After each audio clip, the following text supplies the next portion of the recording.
Hi everybody, welcome back to Miss Anna's at-home science lab. Let's get started.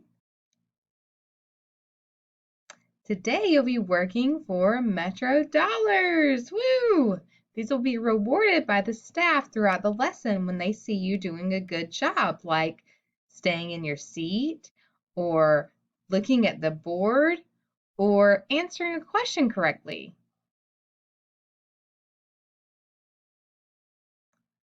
Let's begin by watching our anticipatory set. Hey there! Welcome to Life Noggin. Is that a pizza bagel statue? For me? Oh, thank you.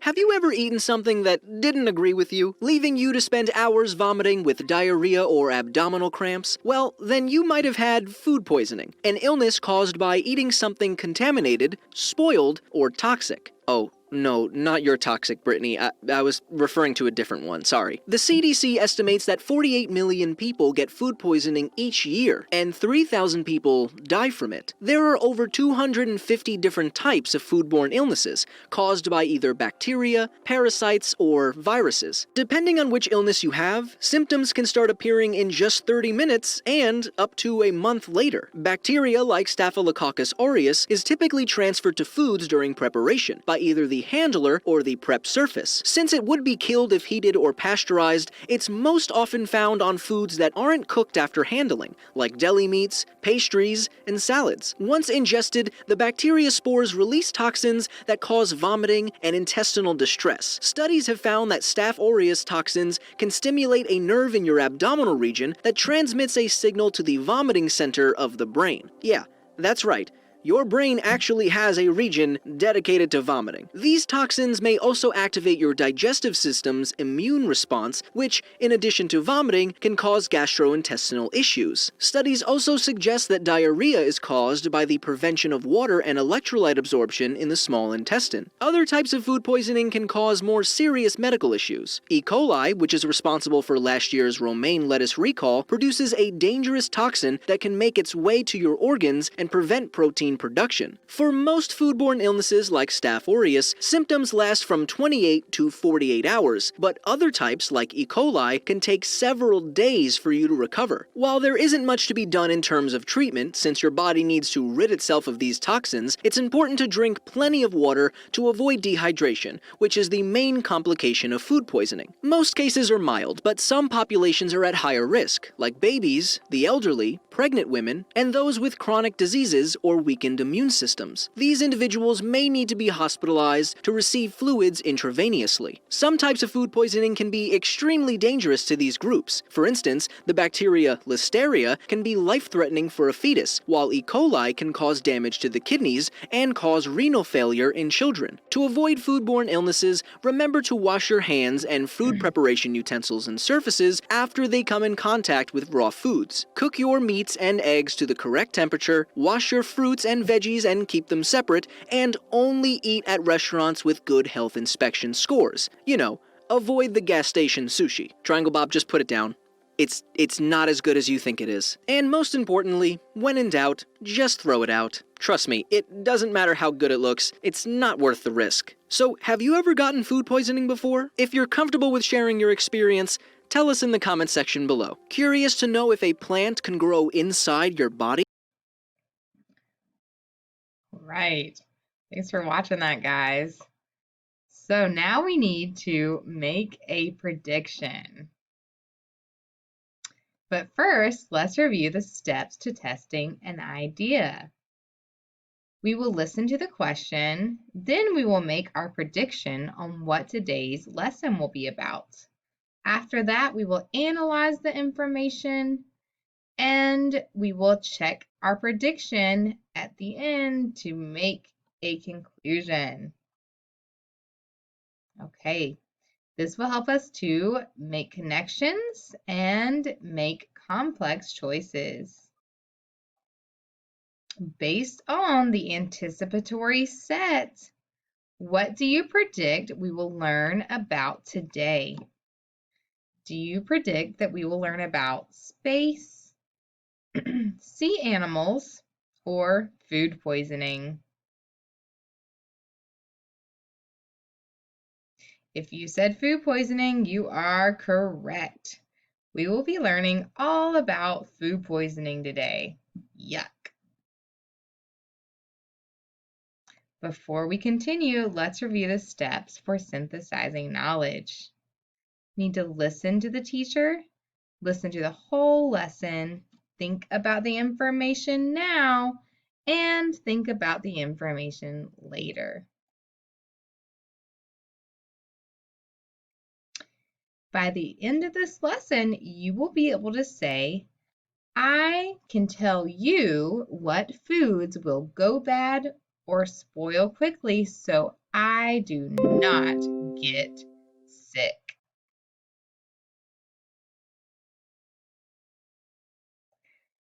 Here is the essential question that we will be answering today.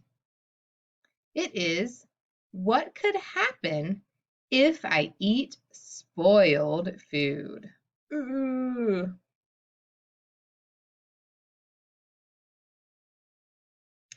Here are some new vocabulary terms. First is contaminated foods. These are foods that are spoiled and can cause illness. Next is food poisoning.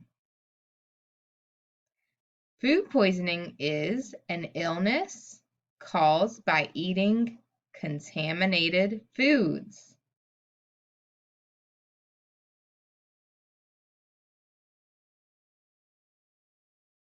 Let's go over the steps to critical thinking and problem solving for questions that you may have coming your way. First, we always listen to the question. Then we listen to all of the answer choices. After that, we will pause to think about our choices. And then when we are called on, we will answer the question by choosing just one of the answer choices. Okay, let's get ready to analyze. First up, we will learn about contaminated foods. These are foods that have harmful chemicals or bacteria that can cause illness. In the picture here, you can see zoomed in. If we had we would need a microscope to see these things. But you can see bacteria or harmful chemicals that are on these leafy greens. So how can foods become contaminated? Well, if they are spoiled or rotten, like we learned about last week in science class, then they are contaminated. If they are touching raw foods like raw chicken or raw fish, and then those raw foods touch a food that is ready to eat, the ready to eat food is now contaminated. Leaving food out on the counter for too long can cause it to be contaminated. That's why if you are going to take something out of the freezer and defrost it, you don't leave it on the counter to thaw. You will either run it under cold water until it is thaw, de-thaw it in the microwave, or leave it in the refrigerator for a few days to thaw properly. Okay, if you use dirty plates or dirty eating utensils, like a dirty fork or a dirty spoon, those can be contaminated from the old food that was on there, and it can make you sick. Okay, bugs, literal bugs on food, yes, that happens. That can make you sick. Not cooking food properly. If you don't cook your chicken all the way, or if you don't cook your fish all the way, or your eggs all the way, all of these things, if they are not cooked properly, can make you sick. Let's learn more about food poisoning. So there's good bacteria and there's bad bacteria. And bacteria, remember, are everywhere. But the good news is that most bacteria are harmless to people. Some kinds of bacteria even help our bodies work better. For example, the bacteria found in yogurt can help people to digest food. But there is something that is called harmful bacteria. And harmful bacteria is what we're talking about here. That can make people sick. When harmful bacteria gets into our bodies through food and makes us sick, it is called food poisoning. You may have heard of a type of food poisoning called salmonella. Here is a picture of salmonella as seen through a microscope. This is a common type of food poisoning that makes us sick. Let's check out this video to learn some first aid when it comes to food poisoning.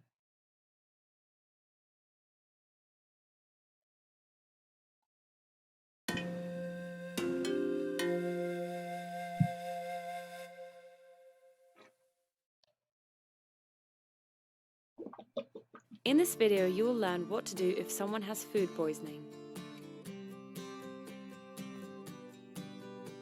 The following symptoms may appear 1 to 24 hours after eating contaminated food: nausea and vomiting, abdominal pain, diarrhea, fever, and dehydration.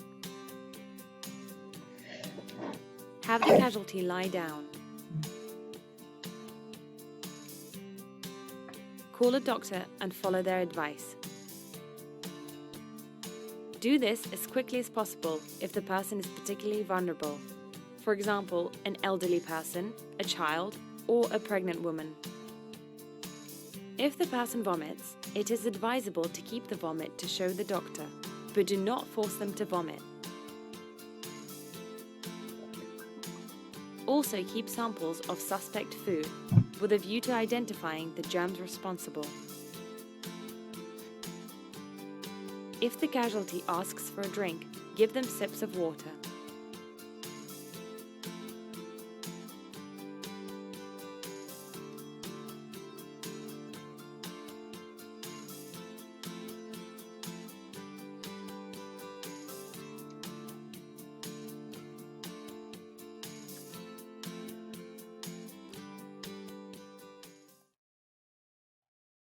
Okay, so now you know if someone around you has food poisoning. These are the steps of how to care for them. Or if it's you, you know what needs to be done. Lay down. Call a doctor if it's getting concerning. Keep a sample of the vomit.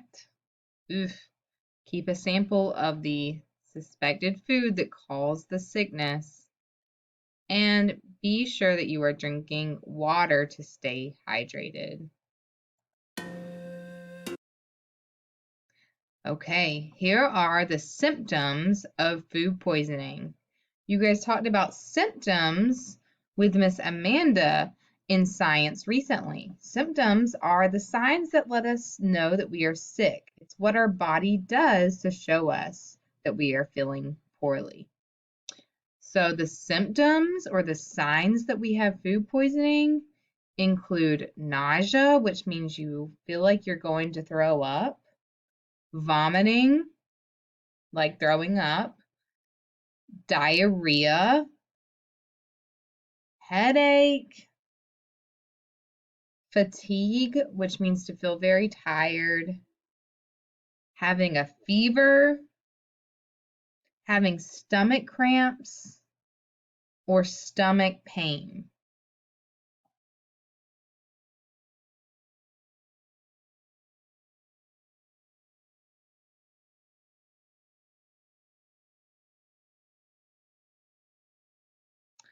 Let's read this story together. It's called Let Me Tell You How Dad Got Sick.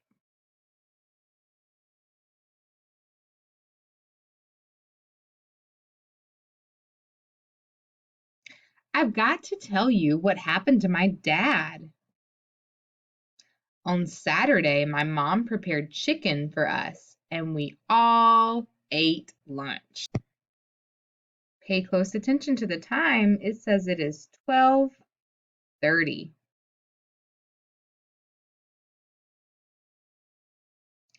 After eating lunch, it was almost time for my baseball practice. We all rushed out of the house, but Mom forgot to put the cooked chicken in the refrigerator. Pay attention to the time. It is 1:00 p.m.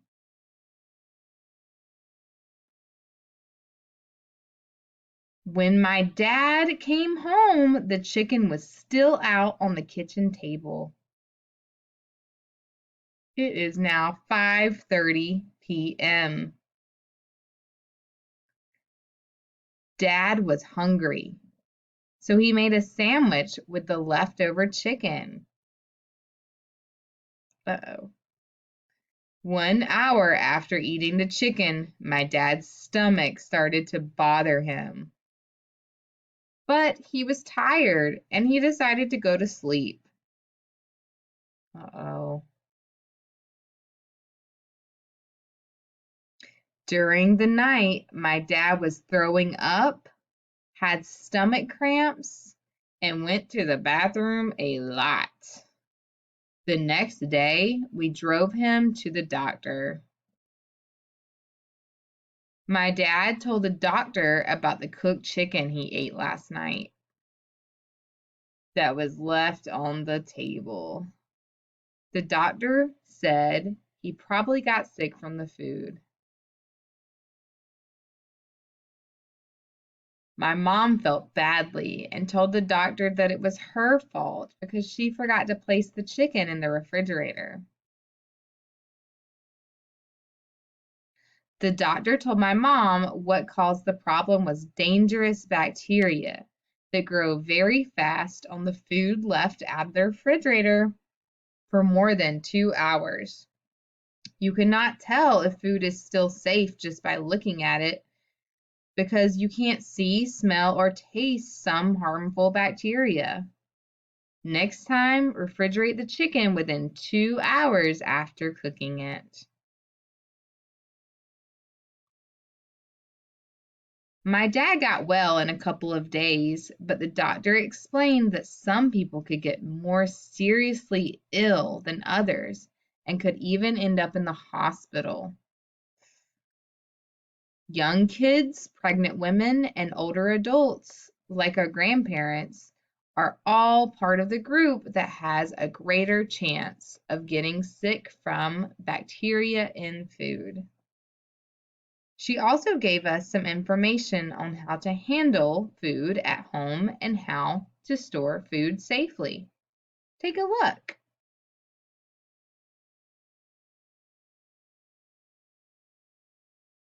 We won't go through all of these, but some of them, such as hamburgers, says that you should keep those for 1 to 2 days in the refrigerator. And ham says you could keep that for about 3 to 5 days. And eggs, you can actually keep those for, if they are fresh, about 3 to 5 weeks. But if they are cooked, only about 7 days. When in doubt, throw it out. We can follow these simple steps to prevent food-borne illness or food poisoning and be safe. First, wash your hands with warm water and soap for 20 seconds and wash surfaces often with hot soapy water or cleaner. Second step, we keep raw meat, poultry, and seafood away from ready-to-eat food, fruits, and vegetables. Third, we cook food to safe internal temperatures. We can use a food thermometer to check and make sure it is at the correct temperature. And fourth, we will place leftovers in the refrigerator within 2 hours after cooking. All right, thanks for reading that story with me, you guys. So how can you be food safe? Because food poisoning can be serious. These 4 simple steps can help you keep your food safe and prevent food poisoning. First, clean. Remember, wash your hands with soap and water for 20 seconds before cooking and eating. You guys are really seeing how important washing your hands for 20 seconds is. We talked about how it helps to stop the spread of germs. It also does that when we are talking about food and cooking. Separate. Keep raw meat away from ready-to-eat foods. Cook. Learn the safe internal temperature to kill the harmful bacteria in your food. Learn what temperature to cook your food to. Chill. Put leftovers in the fridge within 2 hours. Okay, next up we have our diversity piece. We have listened to the lesson. We have learned, we are going to talk about how this lesson applies in the school, how it applies in the community, and how it applies in the world.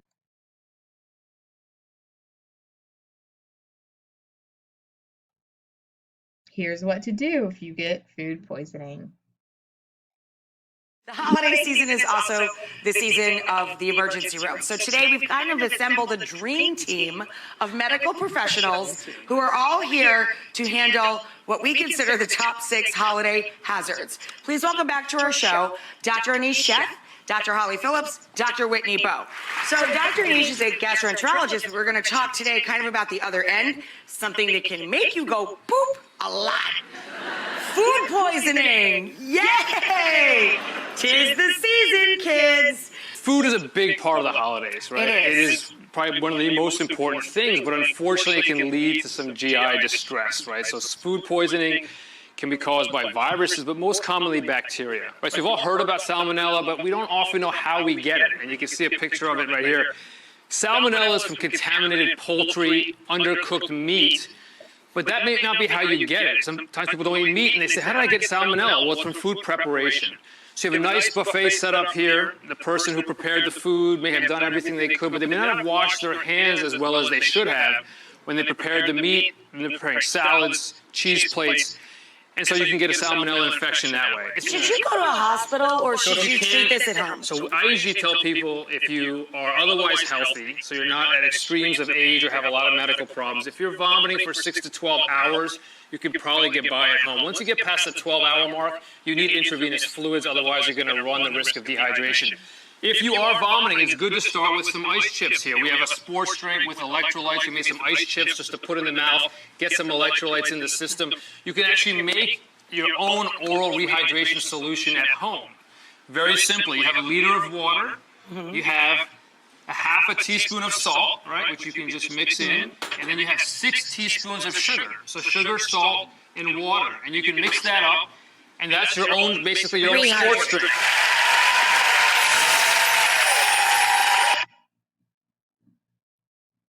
Right, thanks for watching that with me, you guys. So we're on the holidays, which by the time you guys are watching this video, the holidays will pretty much be over, but this is just good to know for future reference, especially when you are maybe gathering for birthdays or things like that in the future.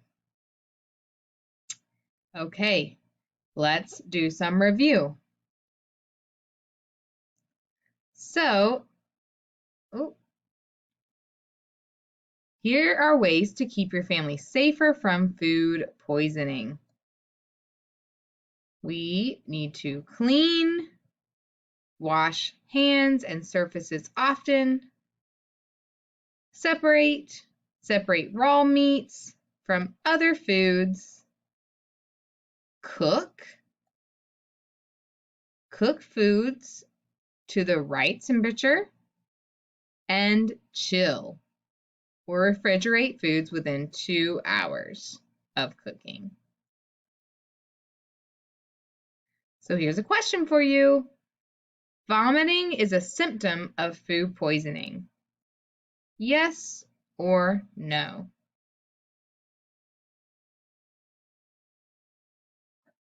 If you said yes, you are correct. Vomiting is a symptom of food poisoning. If I leave lunch meat on the counter all day, it is safe to eat. Yes or no? If you said no, you are correct. It is not safe to eat if you left it out on the counter all day, as we learned in our story.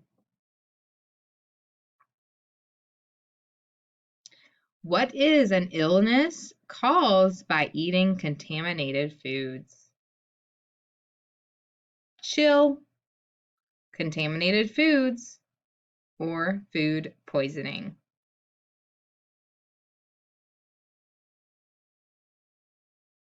If you said food poisoning, you are correct.